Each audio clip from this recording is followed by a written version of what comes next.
1, 2, 3, 4. I feel confident that if we had to, if there was a problem with the International Space Station, we can get in our spacecraft and we can undock, talk to our team, and figure out the best way to come home.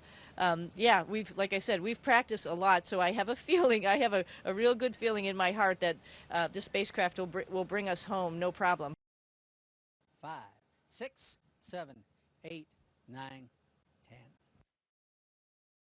Absolutely confident. We've already, as Sonny mentioned, for Safe Haven, we had that test, not just the test, but also to do it for real when we had that possible conjunction a few weeks ago. And we got in Starliner, we were ready to go. Everything's in place as far as what we know now. That is a good point. We are actually doing thruster testing as we speak at White Sands, New Mexico, going through that process, trying to replicate what we saw on that flight day 2 when we were rendezvousing. And we're going to learn from that. And we're going to incorporate new processes, new procedures that we will employ if necessary. So obviously, right now, we are ready. We will be ready then, unless the data shows otherwise. But right now, based on what we know, we are absolutely ready.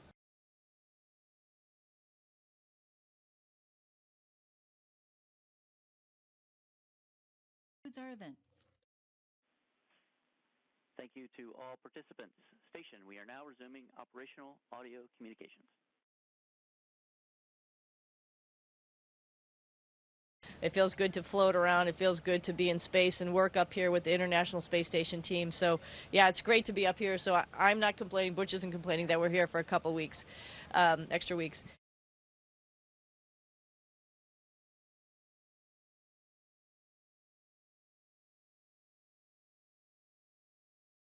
I can tell you that this is the world of test. This is a tough business that we're in. Human spaceflight is not easy in any regime, and there have been multiple issues with every spacecraft that's ever been designed, and that's the nature of what we do. You know, that mantra you've heard, failure is not an option. That's why we are staying here now.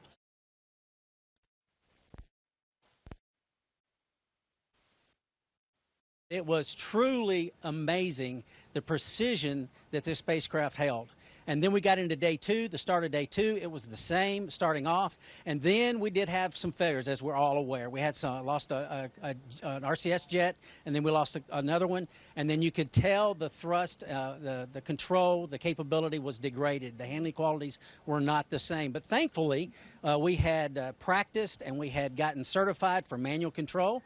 And so we took over manual control for over an hour on the V-bar, the axis where we actually rendezvous with the space station.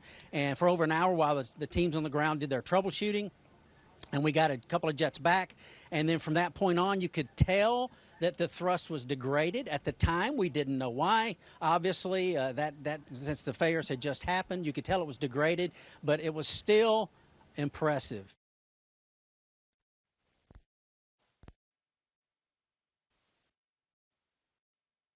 So much for taking the time. We're excited to talk to you again shortly before you come home.